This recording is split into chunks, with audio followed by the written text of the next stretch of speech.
government. Section 30.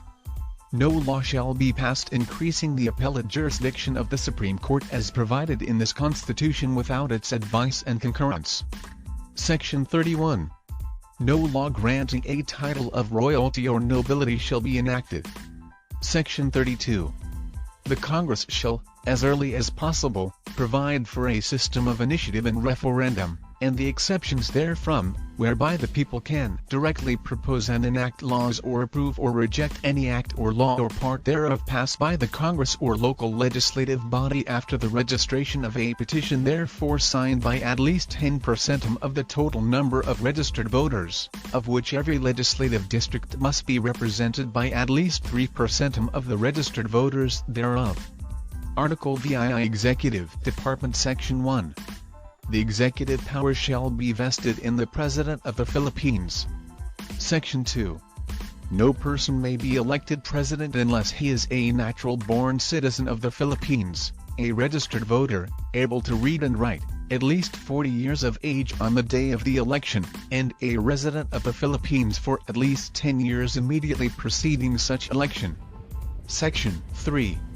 There shall be a vice president who shall have the same qualifications and term of office and be elected with, and in the same manner, as the president. He may be removed from office in the same manner as the president. The vice president may be appointed as a member of the cabinet. Such appointment requires no confirmation. Section 4. The President and the Vice President shall be elected by direct vote of the people for a term of 6 years which shall begin at noon on the 30th day of June next following the day of the election and shall end at noon of the same date, 6 years thereafter. The President shall not be eligible for any re-election. No person who has succeeded as President and has served as such for more than 4 years shall be qualified for election to the same office at any time. No vice president shall serve for more than 2 successive terms. Voluntary renunciation of the office for any length of time shall not be considered as an interruption in the continuity of the service for the full term for which he was elected. Unless otherwise provided by law, the regular election for president and vice president shall be held on the second Monday of May. The returns of every election for president and vice president, duly certified by the Board of Canvassers of each province or city, shall be transmitted to the Congress, directed to the President of the Senate. Upon receipt of the certificates of canvass, the President of the Senate shall, not later than 30 days after the day of the election, open all the certificates in the presence of the Senate and the House of Representatives in joint public session, and the Congress, upon determination of the authenticity and due execution thereof in the manner provided by law, canvass the votes. The person having the highest number of votes shall be proclaimed elected, but in case 2 or more shall have an equal and highest number of votes, one of them shall forthwith be chosen by the vote of a majority of all the members of both houses of the Congress, voting separately. The Congress shall promulgate its rules for the canvassing of the certificates. The Supreme Court, sitting en banc, shall be the sole judge of all contests relating to the election, returns, and qualifications of the President or Vice President, and may promulgate its rules for the purpose. Section 5. Before they enter on the execution of their office, the President, the Vice President, or the acting President shall take the following oath or affirmation: I do solemnly swear or affirm that I will faithfully and conscientiously fulfill my duties as President or Vice President or acting President of the Philippines, preserve and defend its Constitution, execute its laws, do justice to every man, and consecrate myself to the service of the nation. So help me God. In case of affirmation, last sentence will be omitted. Section 6. The President shall have an official residence. The salaries of the President and Vice President shall be determined by law and shall not be decreased during their tenure. No increase in said compensation shall take effect until after the expiration of the term of the incumbent during which such increase was approved. They shall not receive during their tenure any other emolument from the government or any other source. Section 7. The President-elect and the Vice President-elect shall assume office at the beginning of their terms. If the President-elect fails to qualify, the Vice President-elect shall act as President until the President-elect shall have qualified. If a President shall not have been chosen, the Vice President-elect shall act as President until a President shall have been chosen and qualified. If at the beginning of the term of the President-elect shall have died or shall have become permanently disabled, the Vice President-elect shall become President. Where no President and Vice President shall have been chosen or shall have qualified, or where both shall have died or become permanently disabled, the President of the Senate or, in case of his inability, the Speaker of the House of Representatives, shall act as President until a President or a Vice President shall have been chosen and qualified. The Congress shall, by law, provide for the manner in which one who is to act as President shall be selected until a President or a Vice President shall have qualified, in case of death, permanent disability, or inability of the officials mentioned in the next preceding paragraph. Section 8. In case of death, permanent disability, removal from office, or resignation of the President, the Vice President shall become the President to serve the unexpired term. In case of death, permanent disability, removal from office, or resignation of both the President and Vice President, the President of the Senate or, in case of his inability, the Speaker of the House of Representatives, shall then act as President until the President or Vice President shall have been elected and qualified. The Congress shall, by law, provide who shall serve as President in case of death, permanent disability, or resignation of the acting President. He shall serve until the President or the Vice President shall have been elected and qualified, and be subject to the same restrictions of powers and disqualifications as the acting President. Section 9. Whenever there is a vacancy in the office of the Vice President during the term for which he was elected, the President shall nominate a Vice President from among the members of the Senate and the House of Representatives who shall assume office upon confirmation by a majority vote of all the members of both houses of the Congress, voting separately. Section 10.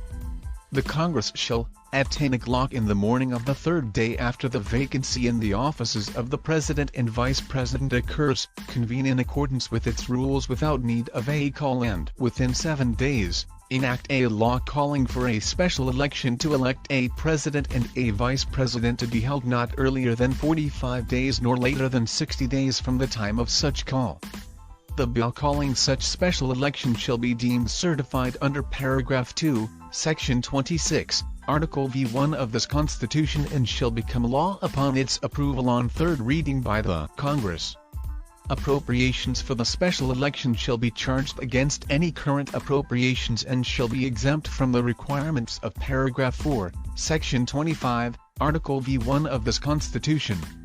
The convening of the Congress cannot be suspended nor the special election postponed. No special election shall be called if the vacancy occurs within 18 months before the date of the next presidential election. Section 11. Whenever the President transmits to the President of the Senate and the Speaker of the House of Representatives his written declaration that he is unable to discharge the powers and duties of his office, and until he transmits to them a written declaration to the contrary, such powers and duties shall be discharged by the Vice President as acting President. Whenever a majority of all the members of the Cabinet transmit to the President of the Senate and to the Speaker of the House of Representatives their written declaration that the President is unable to discharge the powers and duties of his office, the Vice President shall immediately assume the powers and duties of the office as acting President. Thereafter, when the President transmits to the President of the Senate and to the Speaker of the House of Representatives his written declaration that no inability exists, he shall reassume the powers and duties of his office.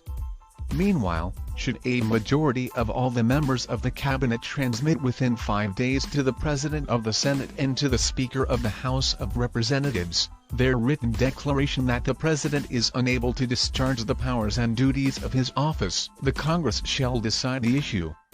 For that purpose, the Congress shall convene, if it is not in session, within 48 hours, in accordance with its rules and without need of call.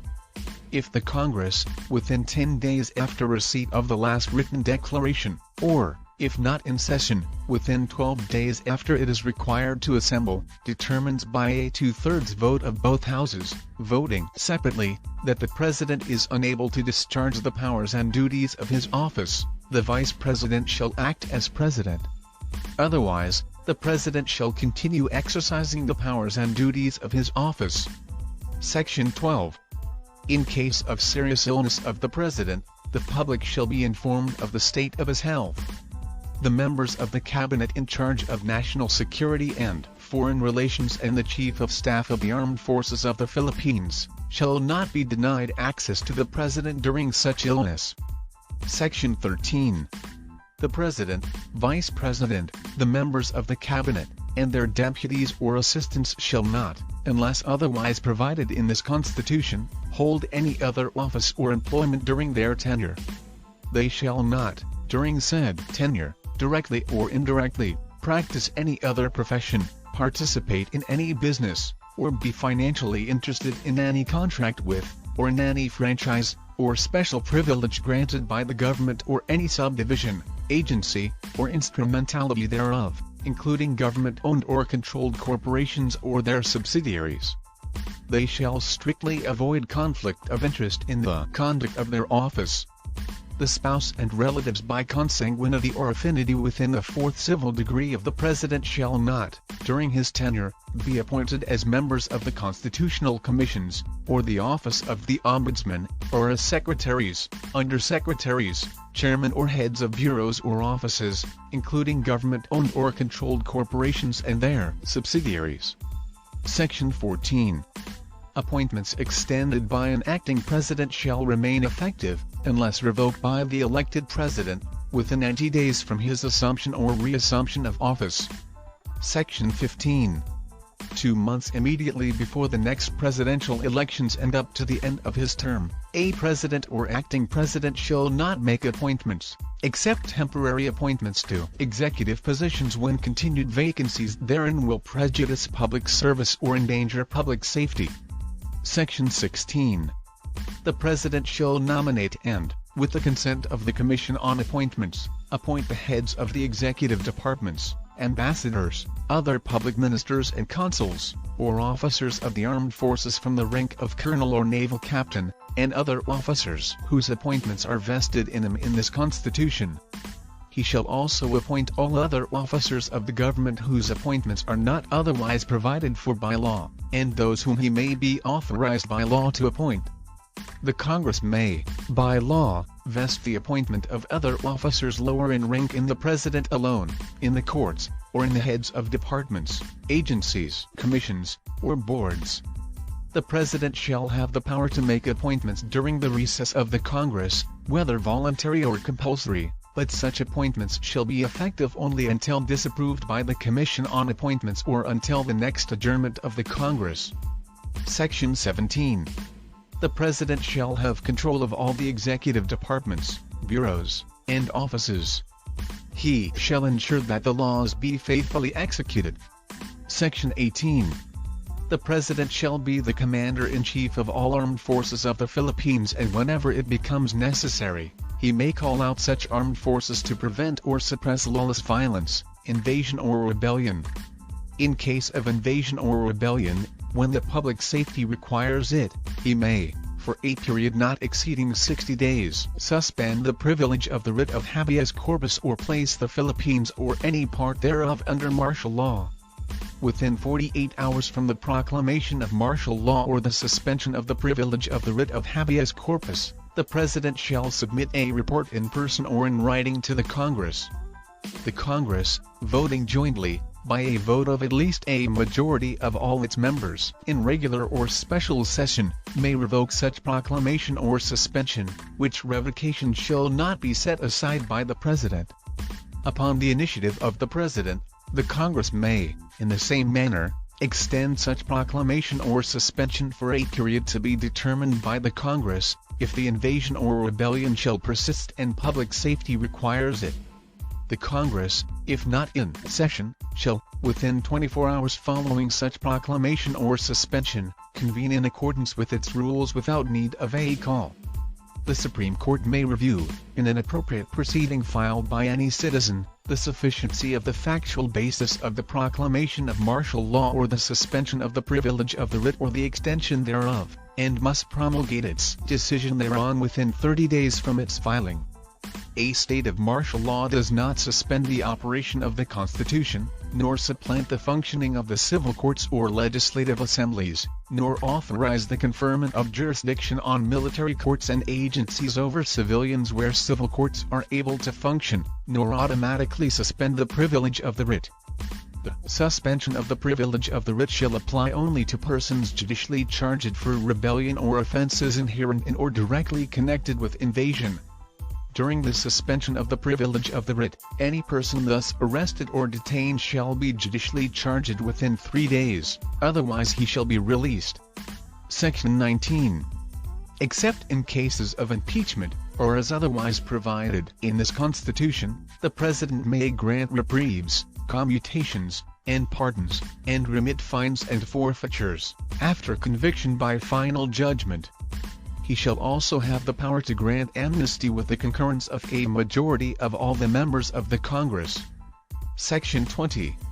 The President may contract or guarantee foreign loans on behalf of the Republic of the Philippines with the prior concurrence of the Monetary Board, and subject to such limitations as may be provided by law. The Monetary Board shall, within 30 days from the end of every quarter of the calendar year, submit to the Congress a complete report of its decision on applications for loans to be contracted or guaranteed by the government or government-owned and controlled corporations which would have the effect of increasing the foreign debt, and containing other matters as may be provided by law. Section 21. No treaty or international agreement shall be valid and effective unless concurred in by at least 2/3 of all the members of the Senate. Section 22. The President shall submit to the Congress, within 30 days from the opening of every regular session as the basis of the General Appropriations Bill, a budget of expenditures and sources of financing, including receipts from existing and proposed revenue measures. Section 23. The President shall address the Congress at the opening of its regular session. He may also appear before it at any other time. Article V. Judicial Department. Section 1. The judicial power shall be vested in one Supreme Court and in such lower courts as may be established by law. Judicial power includes the duty of the courts of justice to settle actual controversies involving rights which are legally demandable and enforceable, and to determine whether or not there has been a grave abuse of discretion amounting to lack or excess of jurisdiction on the part of any branch or instrumentality of the government. Section 2. The Congress shall have the power to define, prescribe, and apportion the jurisdiction of the various courts but may not deprive the Supreme Court of its jurisdiction over cases enumerated in Section 5 hereof. No law shall be passed reorganizing the judiciary when it undermines the security of tenure of its members. Section 3. The judiciary shall enjoy fiscal autonomy. Appropriations for the judiciary may not be reduced by the legislature below the amount appropriated for the previous year and, after approval, shall be automatically and regularly released. Section 4. 1. The Supreme Court shall be composed of a Chief Justice and 14 Associate Justices. It may sit en banc or in its discretion, in division of 3, 5, or 7 members. Any vacancy shall be filled within 90 days from the occurrence thereof. 2. All cases involving the constitutionality of a treaty, international or executive agreement, or law, which shall be heard by the Supreme Court en banc, and all other cases which under the rules of court are required to be heard en banc, including those involving the constitutionality, application, or operation of presidential decrees, proclamations, orders, instructions, ordinances, and other regulations, shall be decided with the concurrence of a majority of the members who actually took part in the deliberations on the issues in the case and voted thereon. 3. Cases or matters heard by a division shall be decided or resolved with the concurrence of a majority of the members who actually took part in the deliberations on the issues in the case and voted thereon, and in no case without the concurrence of at least 3 of such members. When the required number is not obtained, the case shall be decided en banc, provided that no doctrine or principle of law laid down by the court in a decision rendered en banc or in division may be modified or reversed except by the court sitting en banc. Section 5. The Supreme Court shall have the following powers: 1. Exercise original jurisdiction over cases affecting ambassadors, other public ministers and consuls, and over petitions for certiorari, prohibition, mandamus, quo warranto, and habeas corpus. 2.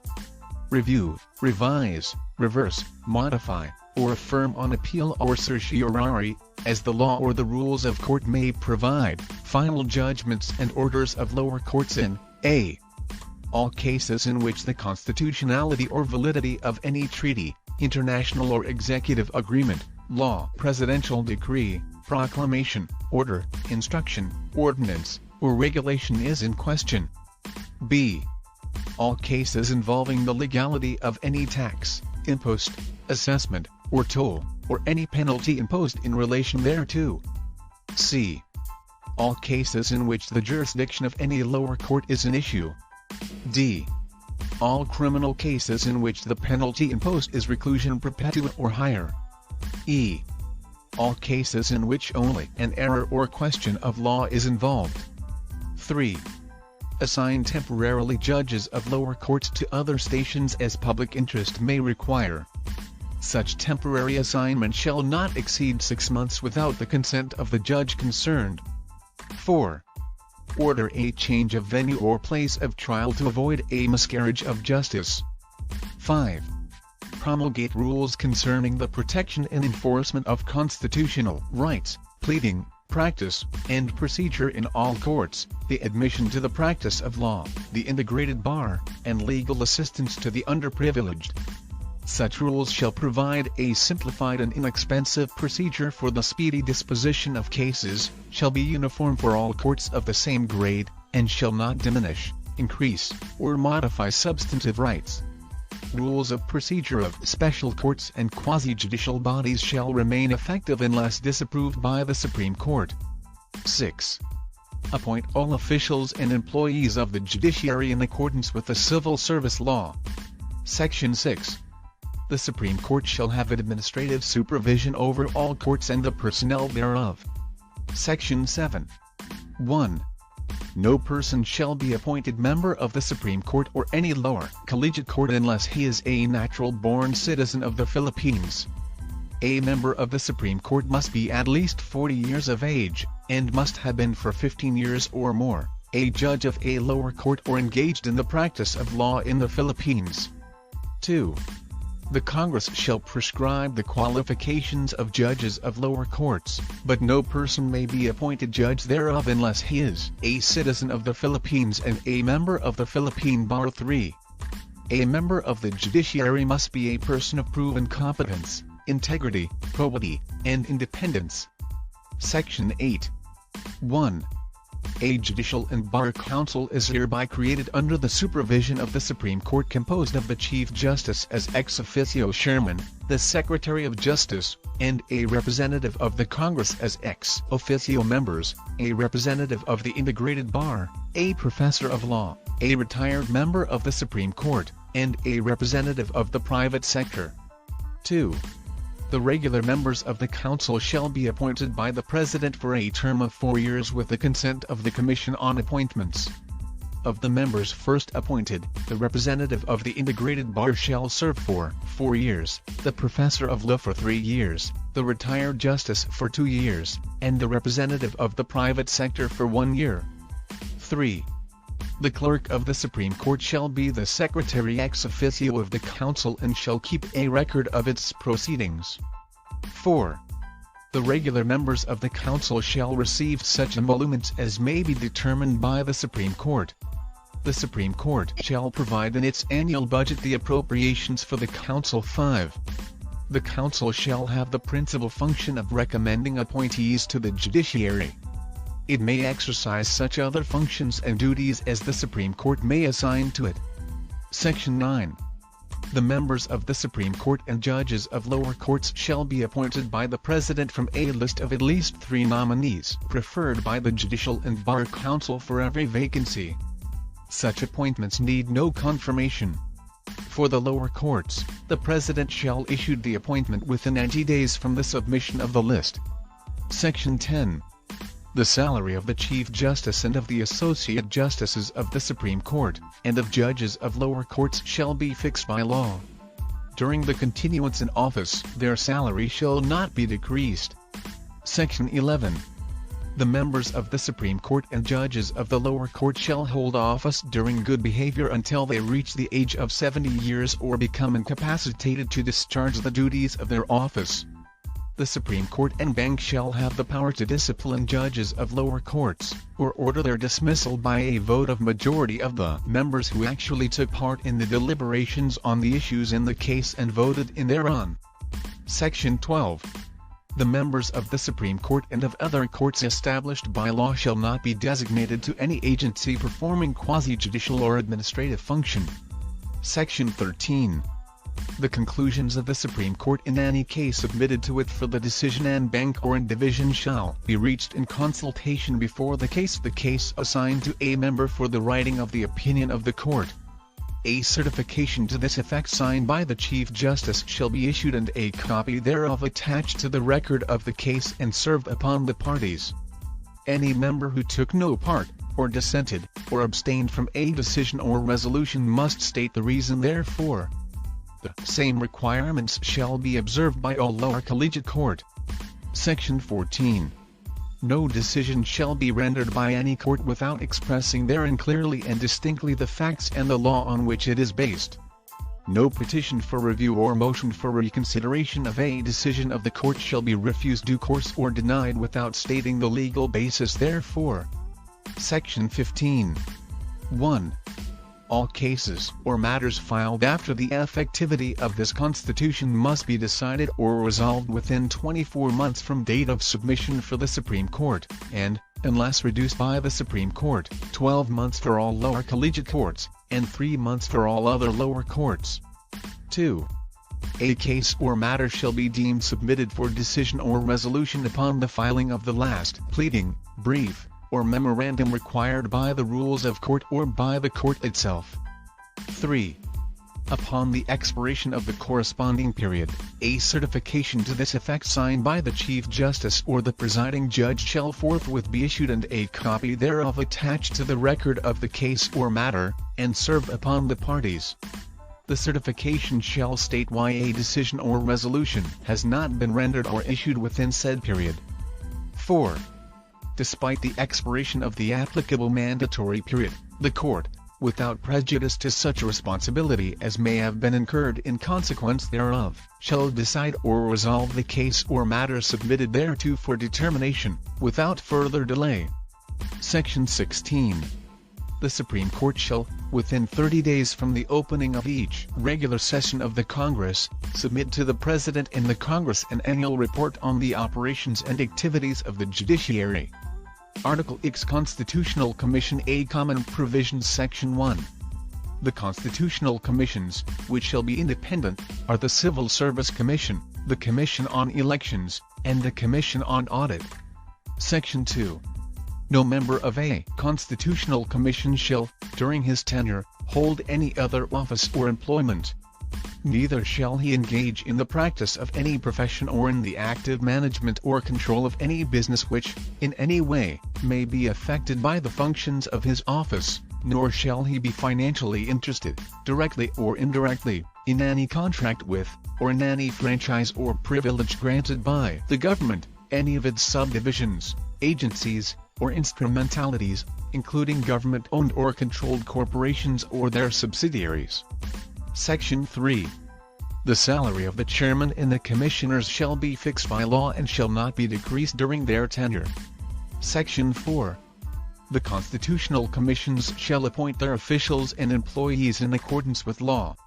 Section 5. The commission shall enjoy fiscal autonomy.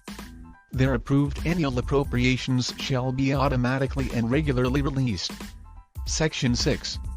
Each commission and bank may promulgate its own rules concerning pleadings and practice before it or before any of its offices. Such rules, however, shall not diminish, increase, or modify substantive rights. Section 7. Each commission shall decide by a majority vote of all its members, any case or matter brought before it within 60 days from the date of its submission for decision or resolution. A case or matter is deemed submitted for decision or resolution upon the filing of the last pleading, brief, or memorandum required by the rules of the Commission or by the Commission itself. Unless otherwise provided by this Constitution or by law, any decision, order, or ruling of each commission may be brought to the Supreme Court on certiorari by the aggrieved party within 30 days from receipt of a copy thereof. Section 8. Each commission shall perform such other functions as may be provided by law. End of segment. Like, share and subscribe to this YouTube channel to continue watching this content. See our Section 30 in the description. No law shall be passed increasing the appellate jurisdiction of the Supreme Court.